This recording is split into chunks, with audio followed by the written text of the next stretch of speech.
Hello and welcome to an all new series that we at Driveway Devi are starting in collaboration with Khushi Clinic. And with me is the Karta Dharta of Khushi Clinic, Khushi herself, who is a very well qualified psychologist. And in fact, when we met recently, it was Khushi who initiated this wonderful and critically important idea that we should have and do a series around creating a space where therapy and mental health interventions are not seen as these scary, intimidating things. So, therefore, we are calling it soft spaces, and it is hopefully going to be a series where you, the viewer, is put front and center and really truly seen for who you are. So I'm very, very grateful to Khushi, and I will leave it to her to tell us a little bit more about herself. Hello everyone, I am Khushi, a therapist and founder of Khushi Clinic. I have been involved with the field of psychology and mental health for a while now. I've been practicing for over a year as a therapist, and I have studied psychology for the past 7 years to be able to do that. I have worked in various fields which majorly involve working with children, in school setups, in child welfare centers, in colleges and universities. I also have a private practice which is called Khushia, and over there I deal with a range of demographic from young adults to geriatric care to family support to couples who are seeking counseling.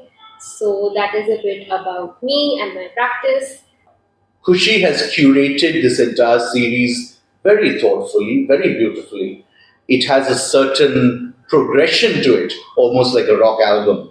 And we are beginning our debut dialogue with investigating or rather discussing the fact that a therapeutic journey and a path to explore and resolve conflicts within, along with a mental health professional, really doesn't have to be as torturous as it is perceived to be quite often. And there is a certain amount of joy to be derived in and from that entire process. And I think there's nobody better than Khushi to enlighten us in terms of what the resources of that joy is, and in what all manner it can come to somebody who is seeking therapy and treatment. I hope that's a reasonable explanation of our first theme, if you want to add anything to that. Yeah. So our first theme revolves around the various moods of therapy and how we can learn to reclaim joy in healing. Now, a lot of people and a lot of clients reach out to me saying that, we don't understand what therapy is, and we feel that we are normal, but however, life gets in the way. There are stressors that trigger us, and many more such conversations which I've had with them, in which they feel this need to seek validation from me that they are normal and there's nothing wrong with them. So, most of us view therapy as something which is hard, which is for people who are extremely sad or angry or frustrated with life, or people who are facing burnout. But therapy is a tool which can help us all, even though the challenges that we face, we may feel are under control. It can help us deal with those challenges better. So some of the moods for therapy can be something which is playful, it is at times silly, it is at times joyful, and of course there are days when it can get tearful. But I feel making one statement for therapy that it is too hard or it is for people with circumstances which are traumatic is not the just way to put a label on them. That's beautifully explained. Khushi, please bear in mind, and I should have issued this caveat earlier, that I come at these conversations purely from a layperson's perspective. I'm a moderately intelligent individual at best. So, what I do is try and represent and present questions, doubts, concerns that a large mass of people may have. And therefore, whatever I say or ask, please keep correcting me as we go along. You often hear this thing that therapy is for distressed people, or therapy is for people who are suffering, quote unquote, a particular specific condition. Whereas I think it's important to underscore that therapy is for anybody, and it really fundamentally is a tool that helps you get to know yourself much better. Yes, it does. So, So, therapy is a space to explore one's own self. There are various parts of us that we showcase to people, that we showcase to our family, that we showcase to our friends. There's a certain way we behave in front of people, and that is what we as human beings start believing is our true self. But what really is our true and real self is what lies within our conscious, our subconscious, and the unconscious. So, therapy is a tool to discover your true self. What perhaps there may be some negatives that you don't want to showcase to the world, but they do lie within you. So, how can we deal with them? There may be some positives that a lot of people, especially women, don't want to showcase to the world because it may be seen as a sign of weakness or as a symbol of using it against them. So that is something that therapy can help you uncover. It can help you deal with those phases of life and self. So yeah, that's how therapy. absolutely. And this gives me an opportunity to put what Khushi is saying into a current context where one of the mandates that unites Khushia and Raghve Devi is our work and focus on the youth and youngsters by and large. And particularly today, I think a lot of you might agree that young people are under tremendous pressure, much more so perhaps than we were when we were at their age and stage, both in terms of degree and in terms of the sources of those pressures. There are very different kinds of pressures. And in this current world and scenario that these young people inhabit, there's an even greater tendency, because unfortunately there's a need to put up a facade where the actual, genuine, original self tends to get compromised. And as Kushi very correctly said, the individual is bound to even forget who that original self was or is. And I think that it's therefore even more important in the current context and in the world that we find ourselves in to investigate that and reacquaint oneself with one's original true self. Let's talk a little bit, Kushi, about a little bit more in detail about deriving this joy and where all it can come from in the therapeutic process. Okay. So, the first and foremost technique that I use with my clients who are at times very confused about the process, they don't know, and they're very scared of as to what conversations are going to unfold, what are the techniques that I'm going to use. So, the best way to, I think, have the first session or the first therapy session is through icebreaker activities like expressive arts therapy. At times I use somatic work. Then there is, of course, the role play technique that is used. and I also use music and dance movement therapy, and I make it feel like a very social conversational way in which they don't feel too targeted, their insecurities are not highlighted. I make it feel like a chat, and that is how the process begins. And of course, there are activities and techniques that help me pave the way for further, and it doesn't feel like something very heavy. The first session is something that I aim to curate for my clients, and of course, the process unfolds the way it unfolds, but the rapport building, the ice breaking is what cements the way forward. That's very important. In fact, quite by coincidence, I tend to follow a very similar ethos when I onboard a new student, because particularly when most of my classes are one-on-one, and I can promise you they find you they find me more intimidating than they find you, and it's even more important, therefore, for me to establish, or try at least to establish, a friendly rapport. I think it's also here at this juncture important to reiterate, and for those who follow us regularly, I know you might think, oh God, there he goes again on his favorite topic. But yes, I am going to sound like a stuck record, and with Khushi's permission, quickly say that because therapy happens between two human beings, it's very different.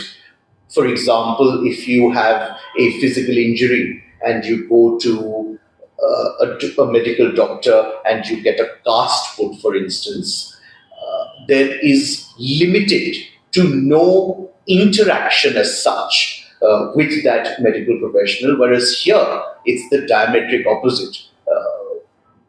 In any case, let's assume safely that all of us, when we go to a therapist, we have a set of insecurities and self doubt, and we are already feeling guarded, and our defenses are up. And on top of that, if we don't, or if we are unable to establish that very primal connect with that therapist may be the world's most educated and qualified.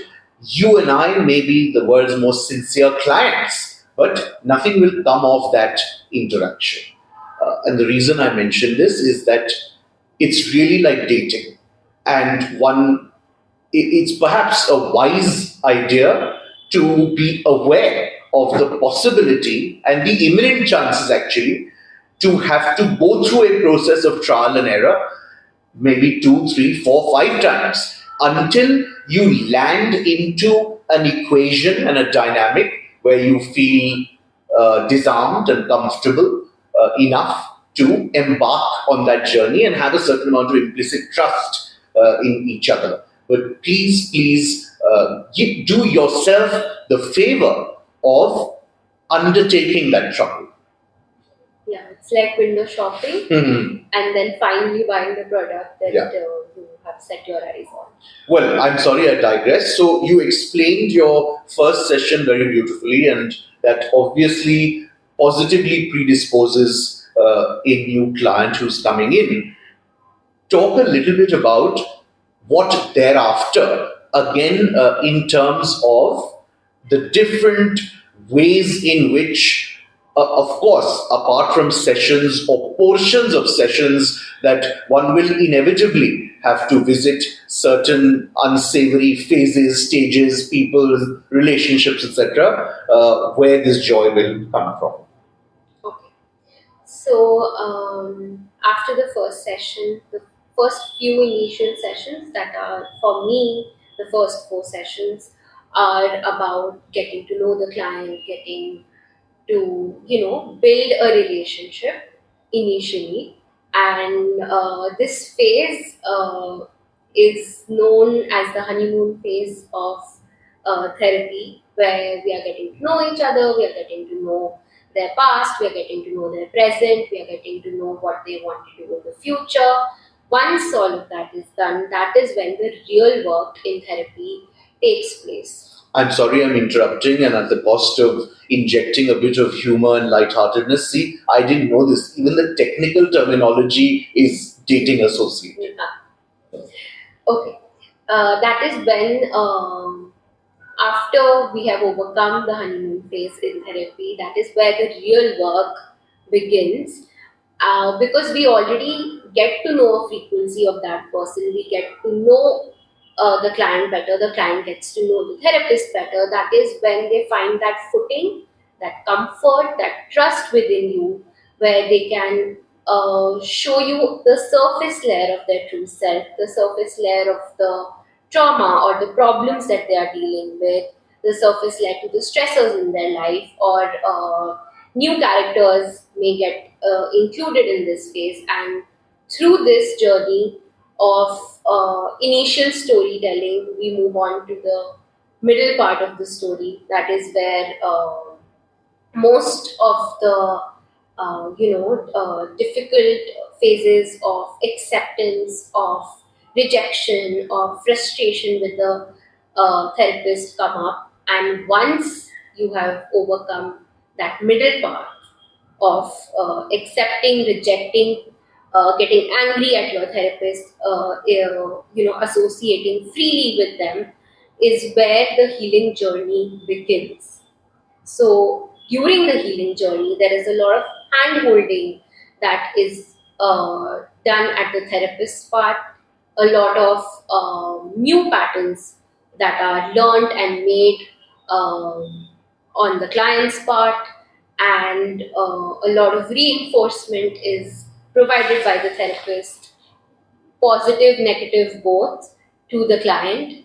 And that's where the hand holding starts reciprocating from the client to the therapist as well. And towards the end, we come to a closure and the closing of that. Khushi, you mentioned one of my favorite words, and I want to dwell on it for just a couple of minutes. And it's central to my limited understanding of life and of contentment, which is acceptance. And I think that for me personally, during my own very long and continuing therapeutic journey, where I've really tortured my poor therapist. But that word is acceptance. And as one goes through one's demons and traumas, and there's understanding, first intellectual understanding, emotional understanding of causes, reasons, rationalization. You go through the stages of grief, you accept. With that acceptance comes certain things, or at least they did for me, which were a very, very noticeable, palpable increase, or rather shift from self-loathing to self-love, from terrible underconfidence to self-confidence and self-assuredness, and from a very empty, vacant void inside to a healthy, robust form that my own self-concept took. I started deriving unquantifiable and indescribable joy from them, because then you start automatically doing things and manifesting things that bring you that joy, that you're instinctively drawn to. Just before we started recording this episode, I was talking about how a new song of mine is going to release. Now, in my mid-40s, some might interpret that as a cry for help in my midlife crisis. But it so happens that the reason for that is actually completely different. And it's a certain amount of personal liberation, understanding, and emancipation that is leading to the courage that's required to take those steps. And with that, the kind of joy, the quality of the joy that comes is simply unbeatable, unparalleled. That is very true. And your therapist has done a very good job, I must say. Okay, so instead of making this very heavy, we're going to try and keep it like one of Khushi's first sessions and leave you with a certain amount of hope, optimism, because not that it's some fallacy, it is very much true.